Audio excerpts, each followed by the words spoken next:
Li kampa Gulan ya penaberên Rojavayê Kurdistanê pirtûkxaneyek bê beramber ji bo penaberan hatiye vekirin.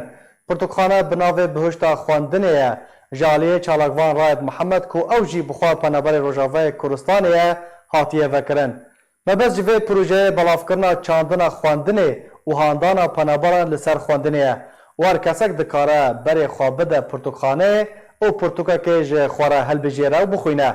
Beriya çend heyvan pirtûkxaneyek bi navê Bihuşta Xwendinê li kampa Kawriguskê ji aliyê heman çalakvanî ve hatibû vekirin. Hin dîmen ji merasîma vekirina pirtûkxaneya Bihuşta Xwendinê li kampa Gulan taybet ji arkê re hatine şandin. Em ê bi hev re temaşa bikin.